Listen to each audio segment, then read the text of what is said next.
Hi, ಎಲ್ಲರಿಗೂ ನಮಸ್ಕಾರ. ಇವತ್ತು ನಾನು ಹೆಸರುಬೇಳೆ ಮತ್ತು ಬೆಂಡೆಕಾಯಿ ಹಾಕೊಂಡೊಂದು ಸಾಂಬಾರು ಮಾಡ್ತಾಯಿದ್ದೀನಿ. ತುಂಬಾ ಈಸಿಯಾಗಿದೆ, ಅಷ್ಟೇ ಅನ್ನಕ್ಕೆ ಬಿಸಿ ಬಿಸಿ ತುಪ್ಪ ಹಾಕೊಂಡು ತಿಂದರೂ ರುಚಿಯಾಗಿರುತ್ತೆ. ಒಂದು ಸಲ ನೀವು ಟ್ರೈ ಮಾಡಿ ನೋಡಿ.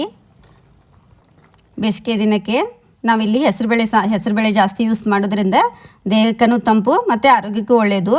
ನಾನಿಲ್ಲಿ ಒಂದು ಬಟ್ಲ ಹೆಸರುಬೇಳೆ ತೊಗೊಂಡಿದ್ದೀನಿ.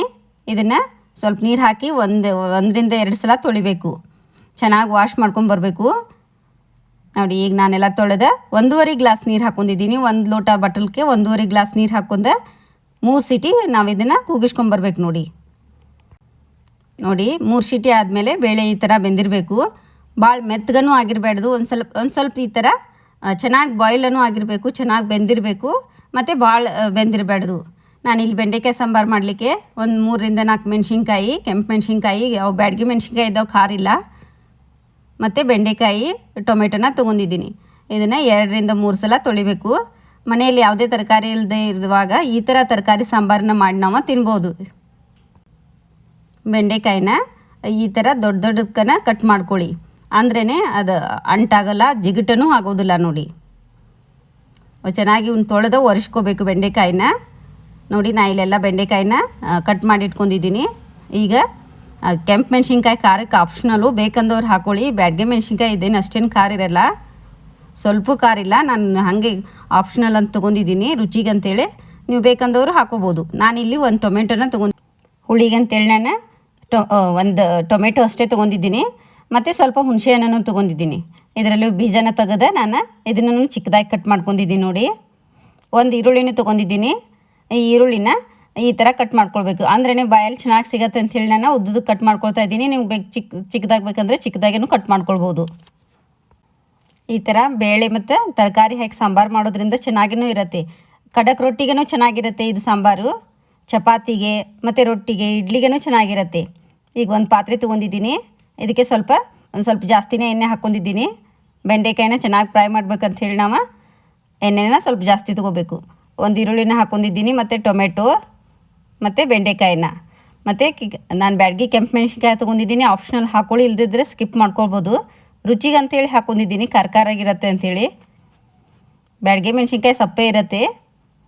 ನೋಡಿ, ಇದನ್ನೆಲ್ಲ ಹಾಕ್ಕೊಂಡು ನಾವು ಈಗ ಮೀಡಿಯಮ್ ಉರಿ ಇಟ್ಕೊಂಡು ನಾವು ಇದನ್ನು ಚೆನ್ನಾಗಿ ಫ್ರೈ ಮಾಡ್ಕೊಳ್ಬೇಕು. ಈ ಚೆನ್ನಾಗಿ ಬೆಂಡೆಕಾಯಿ ಎಲ್ಲ ಫ್ರೈ ಆಗೋ ಥರ ಟೊಮೆಟೊ ಮತ್ತು ಈರುಳ್ಳಿ ಫ್ರೈ ಆಗೋ ಮಟ್ಟ ನಾವು ಒಂದು 3ರಿಂದ 4 ಮಿನಿಟ್ ಆದರೂ ಮಧ್ಯಮ ಉರಿ ಇಟ್ಕೊಂಡು ನಾವು ಫ್ರೈ ಮಾಡ್ಕೊಳ್ಬೇಕು. ನೋಡಿ, ಅಂದ್ರೇ ಬೆಂಡೆಕಾಯಿ ಚೆನ್ನಾಗಿ ಮೆತ್ತಗಾಗತ್ತೆ, ಮತ್ತು ಟೊಮೆಟೊನು ಚೆನ್ನಾಗಿ ಬೆಂದಿರುತ್ತೆ. ಇದು ವಯಸ್ಸಾದವರಿಗೆ ಸಾಂಬಾರು ಚೆನ್ನಾಗಿರುತ್ತೆ. ಒಂದು ಸಲ ಟ್ರೈ ಮಾಡಿ ನೋಡಿ. ಬೆಂಡೆಕಾಯಿ ಹಾಕಿ ನೋಡಿ, ಈ ಥರ ನಾನು ಈಗ 3ರಿಂದ 4 ಮಿನಿಟ್ ಆದರೂ ನಾವು ಮಧ್ಯಮ ಉರಿ ಇಟ್ಕೊಂಡು ಫ್ರೈ ಮಾಡ್ಕೊಳ್ಬೇಕು. ನೋಡಿ, ಸ್ವಲ್ಪ ಅಂಟಿರಲ್ಲ, ಸ್ವಲ್ಪ ಎಣ್ಣೆ ಜಾಸ್ತಿ ಹಾಕ್ಕೊಳ್ಳಿ, ಮತ್ತು ಸ್ವಲ್ಪ ಒಂಚೂರು ಅರಿಶಿನ ಪೌಡರ್ ಹಾಕೊಂಡ್ರೂ ಇದು ಬೆಂಡೆಕಾಯಿ ಚೆನ್ನಾಗಿ ಬರುತ್ತೆ. ನೋಡಿ, ಜಿಗಿಟಾಗಲ್ಲ, ಮತ್ತು ಅಂಟಂಟನೂ ಆಗಲ್ಲ, ಮತ್ತು ಊಟ ಮಾಡುವಾಗ ಚೆನ್ನಾಗಿ ಬಾಯಲ್ಲಿ ಚೆನ್ನಾಗಿರುತ್ತೆ. ಈ ಥರ ನಾವು ಫ್ರೈ ಮಾಡ್ಕೋದ್ರಿಂದ ಚೆನ್ನಾಗಿ ರುಚಿನೂ ಇರುತ್ತೆ. ನೋಡಿ, ನಾವು ಹಾಗೆ ನೀರಲ್ಲಿ ಹಾಕಿದ್ರೆ ಲೊಳ್ಳೊಳ್ಳೆ ಆಗೋ ಚಾನ್ಸಸ್ ಇರುತ್ತೆ, ಅಥವಾ ಅಂಟಾಗೋ ಚಾನ್ಸಸ್ ಇರುತ್ತೆ. ಬೆಂಡೆಕಾಯಿನ ನಾವು ಚೆನ್ನಾಗಿ ಒಂದು ಪ್ಲೇಟ್ ಮುಚ್ಚಿ ನಾನೀಗ ಇದನ್ನು ಬೇಯಿಸ್ಕೊಳ್ತಾ ಇದ್ದೀನಿ. ನೋಡಿ, ಈಗ ಚೆನ್ನಾಗಿ ಫ್ರೈನೂ ಆಗಿದೆ. ನೋಡಿ, ಟೊಮೆಟೊ ಮೇಲಿನ ಸಿಪ್ಪೆನೂ ಹೋಗಿದೆ, ಮತ್ತು ಬೆಂಡೆಕಾಯಿನೂ ಚೆನ್ನಾಗಿ ಫ್ರೈ ಆಗಿದೆ. ಇದು ಬೆಂಡೆಕಾಯಿ ಚೆನ್ನಾಗಿ ಫ್ರೈ ಮಾಡ್ಕೊಳ್ಬೇಕು, ಅಂದ್ರೇ ಸಾಂಬಾರು ರುಚಿ ಇರುತ್ತೆ. ಅಂಟಂಟಾಗೋ ಚಾನ್ಸಸ್ ಇರುತ್ತೆ. ಹೊಸವಾಗಿ ಯಾರು ಮಾಡ್ತಿರಲ್ಲ ಅವರು ಮಧ್ಯಮ ಉರಿ ಇಟ್ಕೊಂಡು ಬೆಂಡೆಕಾಯಿನ ದೊಡ್ಡ ಸೈಜ್ ಕಟ್ ಮಾಡ್ಕೊಂಡು ಈ ಥರ ಫ್ರೈ ಮಾಡ್ಕೊಳ್ಬೇಕು. ಈಗ ಇದಕ್ಕೆ ನಾನು 1/4 ಚಮಚ ಅರಿಶಿನ ಪೌಡರು, ಮತ್ತು ಒಂದು ಸ್ವಲ್ಪ ಖಾರದ ಪುಡಿನ ಹಾಕ್ಕೊಂಡಿದ್ದೀನಿ. ನೋಡಿ, ಮೆಣಸಿನ್ಕಾಯಿನೂ ಹಾಕ್ಕೊಂಡಿದ್ದೀನಿ, ಮತ್ತು ಸ್ವಲ್ಪ ಖಾರದ ಪೌಡರನ್ನು ಹಾಕ್ಕೊಂಡಿದ್ದೀನಿ. ಒಂದು ಸಲ ಚೆನ್ನಾಗಿ ಮಿಕ್ಸ್ ಮಾಡ್ಕೊಂಡಿದ್ದೀನಿ. ನಾವೀಗ ನೋಡಿ, ಅರಿಶಿನ ಪುಡಿ ಹಾಕೋದ್ರಿಂದ ಒಳ್ಳೊಳ್ಳೆನೂ ಆಗಲ್ಲ, ಅಂಟಂಟನೂ ಆಗಲ್ಲ. ಒಂದು ಅರ್ಧ ಸ್ಪೂನಷ್ಟು ಖಾರದ ಪುಡಿನ ಹಾಕ್ಕೊಂಡಿದ್ದೀನಿ, ಮತ್ತು ಒಂದು ಅರ್ಧ ಸ್ಪೂನು ಸಾಂಬಾರು ಮಸಾಲ ಪೌಡರನ್ನು ಹಾಕ್ಕೊಂಡಿದ್ದೀನಿ. ನೋಡಿ, ಈಗ ಕಡಿಮೆ ಉರಿ ಇಟ್ಕೊಂಡು ನಾವು ಇದನ್ನು ಚೆನ್ನಾಗಿ ಮಿಕ್ಸ್ ಮಾಡ್ಕೊಳ್ಬೇಕು. ನೋಡಿ, ಈಗ ಮಸಾಲೆ ಎಲ್ಲ ಹಿಡಿದಿರುತ್ತೆ. ಈಗ ಇದಕ್ಕೆ ನಾನು ಬೇಯಿಸಿದಂಥ ಹೆಸರುಬೇಳೆನ ಹಾಕ್ಕೊಳ್ತಾ ಇದ್ದೀನಿ. ಹೆಸರುಬೇಳೆನ ಜಾಸ್ತಿ ಬೇಯಿಸ್ಕೊಳ್ಬೇಡಿ, ಹಿಟ್ಟಿಟ್ಟಾಗತ್ತೆ, ಮತ್ತು ರುಚಿನೂ ಇರಲ್ಲ. ಈ ಥರ ಬೇಳೆ ಸಿಗ್ತಾ ಇರಬೇಕು ಬಾಯಲ್ಲಿ, ಅಂದ್ರೇ ರುಚಿ ಇರುತ್ತೆ. ನೋಡಿ, ಬೇಯಿಸ್ಕೊಳ್ಳೋ ಮುಂದೆ ನಾವು ಒಂದು 3 ಸೀಟಿ ಕೂಗಿಸ್ಕೊಂಡ್ರೆ ಚೆನ್ನಾಗಿ ಬೆಂದಿರುತ್ತೆ. ಈಗ ಇದನ್ನು ಚೆನ್ನಾಗಿ ಮಿಕ್ಸ್ ಮಾಡಿ ಇದಕ್ಕೆ ನಾನೀಗ ಎಷ್ಟು ನಿಮ್ಗೆ ಎಷ್ಟು ತಿಳು ಬೇಕೋ ಅಷ್ಟು ನೀರನ್ನು ಹಾಕೋಬೋದು. ನಾನಿಲ್ಲಿ ಒಂದು ಗ್ಲಾಸ್ ನೀರು ಹಾಕ್ಕೊಂಡಿದ್ದೀನಿ. ಇದು ಗಟ್ಟಿ ಅನ್ನಿಸ್ತಾ ಇದೆ. ರೊಟ್ಟಿಗೂ ಚೆನ್ನಾಗಿರುತ್ತೆ, ಚಪಾತಿಗೆ ಮತ್ತು ಅನ್ನಕ್ಕೆ, ಇಡ್ಲಿಗೂ ಚೆನ್ನಾಗಿರುತ್ತೆ. ನೋಡಿ, ಒಂದು ಸಲ ಟ್ರೈ ಮಾಡಿ ನೋಡಿ. ನಾವು ಇದನ್ನು ತಿಳುವನ್ನ ಮಾಡ್ತೀವಿ ಸಾಂಬಾರು. ಇನ್ನೊಂದು ಸ್ವಲ್ಪ ಜಾಸ್ತಿ ನೀರು ಹಾಕ್ಕೊಂಡಿದ್ದೀನಿ. ನಾನು ಹುಣಸೆನ ಒಂದು ಗೋಲಿ ಗಾತ್ರದಷ್ಟು ತೊಗೊಂಡಿದ್ದೀನಿ.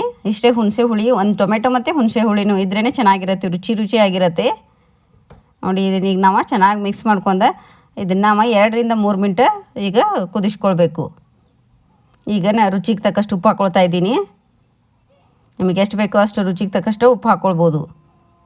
ನೋಡಿ, ಈಗ ಒಂದು ಸಲ ಮಿಕ್ಸ್ ಮಾಡ್ಕೊಂಡು ಈಗ ನಾನು ಟೇಸ್ಟ್ ನೋಡಿ, ಇನ್ನೊಂದು ಸಲ ನಿಮ್ಗೆ ರುಚಿಗೆ ಕಡಿಮೆ ಆದರೆ ಉಪ್ಪನ್ನು ಹಾಕ್ಕೊಳ್ಬೋದು. ಸ್ವಲ್ಪ ಉಪ್ಪು ಕಡಿಮೆ ಆಗಿದೆ ಅಂತ ನಾನು ಇಲ್ಲಿ ಇನ್ನೊಂದು ಸಲ ಉಪ್ಪು ಹಾಕ್ಕೊಳ್ತಾ ಇದ್ದೀನಿ. ನೋಡಿ, ಈಗ ಇದನ್ನು ಚೆನ್ನಾಗಿ 2 ರಿಂದ 3 ಮಿನಿಟ್ ಕುದಿಸಿ ಬಿಸಿಯಾದ ಬೆಂಡೆಕಾಯಿ ಮತ್ತು ಹೆಸರುಬೇಳೆ ಸಾಂಬಾರು ರೆಡಿ. ಅನ್ನಕ್ಕೆ ತುಪ್ಪ ಹಾಕ್ಕೊಂಡು ತಿಂದರೆ ರುಚಿಯಾಗಿರುತ್ತೆ, ಅಥವಾ ಖಡಕ್ ರೊಟ್ಟಿಗೂ ಚೆನ್ನಾಗಿರುತ್ತೆ. ನೋಡಿ, ಈ ಸಾಂಬಾರು ಮತ್ತು ಚಪಾತಿಗೆ, ಪುರಿಗೆ ಇದಕ್ಕೊಂದು ಒಗ್ಗರಣೆ ಕೊಡೋಣ ನಾವು. ಒಗ್ಗರಣೆ ಹಾಕಿದ್ರೇ ರುಚಿ ಇರುತ್ತೆ. ಸಪ್ರೇಟಾಗಿ ಒಗ್ಗರಣೆ ಮಾಡ್ಕೊಳ್ಳಿ. ನೋಡಿ, ಒಂದು ಕಡಾಯಿಗೆ ಸ್ವಲ್ಪ ಎಣ್ಣೆ ಹಾಕ್ಕೊಂಡಿದ್ದೀನಿ. ಇದಕ್ಕೆ ಸ್ವಲ್ಪ ಜೀರಿಗೆ ಮತ್ತು ಕರಿಬೇವು ಮತ್ತು 1-2 ರಿಂದ 3 ಕೆಂಪು ಮೆಣಸಿನ್ಕಾಯಿ ತೊಗೊಂಡಿದ್ದೀನಿ. ಖಾರದ ಮೆಣಸಿನ್ಕಾಯಿ ಇವು ಒಗ್ಗರಣೆಗೆ ರುಚಿ ಇರುತ್ತೆ ಅಂತ ಹೇಳಿ ಹಾಕ್ಕೊಂಡಿದ್ದೀನಿ ನಾನು. ಸಣ್ಣ ಮಕ್ಕಳಿಗೆ ಅದು ಖಾರ ಇರಲ್ಲ. ಇದು ನಾನು ಸ್ವಲ್ಪ ನೋಡಿರಿ, ಒಂದು 1/4 ಚಮಚ ಖಾರ ಪುಡಿ ಮತ್ತು 1-3 ಬ್ಯಾಡಗಿ ಮೆಣಸಿನ್ಕಾಯಿ ಹಾಕ್ಕೊಂಡಿದ್ದೀನಿ. ಮತ್ತು ಇವು ಖಾರದ ಮೆಣಸಿನ್ಕಾಯಿ, ಸ್ವಲ್ಪ ಬೆಳ್ಳುಳ್ಳಿ. ಈ ನೋಡಿ, ಈ ಥರ ಚೆನ್ನಾಗಿ ಫ್ರೈ ಮಾಡ್ಕೊಂಡು ಒಗ್ಗರಣೆ ರೆಡಿಯಾಗಿದೆ. ಈಗಿದು ಒಂದು ಅರ್ಧ ಮಿನಿಟ್ ಒಳಗಂದರೆ ಒಗ್ಗರಣೆ ರೆಡಿಯಾಗಿದೆ. ನೋಡಿ, ನಾವೀಗ ಬೇಯಿಸಿದಂಥ ಸಾಂಬಾರಿಗೆ ಒಗ್ಗರಣೆ ಹಾಕಿದರೆ ಬಿಸಿಯಾದ ರುಚಿಯಾದ ಹೆಸರುಬೇಳೆ ಮತ್ತು ಬೆಂಡೆಕಾಯಿ ಸಾಂಬಾರು ರೆಡಿ. ಇದು ಅನ್ನಕ್ಕಂತೂ ಸೂಪರ್ ಆಗಿರುತ್ತೆ. ಒಂದು ಸಲ ಬೇಯಿಸ್ಕೊಂಡ್ರೆ ಸಾಕು. ನೋಡಿ, ಬೆಂಡೆಕಾಯಿ ಲೊಳ್ಳೊಳ್ಳಾಗಿಲ್ಲ, ಅಂಟೂ ಆಗಿಲ್ಲ, ಚೆನ್ನಾಗಿರತ್ತೆ. ಏನೇನೋ ಸ್ವಲ್ಪ ಜಾಸ್ತಿ ಹಾಕ್ಕೊಂಡು ಹುರ್ಕೊಳ್ಬೇಕು. ಈಗ ಇದು ಬಿಸಿ ಅನ್ನಕ್ಕೆ ನಾನು ಸರ್ವ್ ಮಾಡ್ತಾಯಿದ್ದೀನಿ. ಒಂದು ಸಲ ನೀವು ಟ್ರೈ ಮಾಡಿ ನೋಡಿ, ಹೆಂಗೆ ಬಂದಿದೆ ಅಂತ ಕಮೆಂಟ್ ಮುಖಾಂತರ ತಿಳಿಸಿ. ಲೈಕ್ ಮಾಡಿ, ಶೇರ್ ಮಾಡಿ, ಸಬ್ಸ್ಕ್ರೈಬ್ ಮಾಡ್ಕೊಳ್ಳಿ.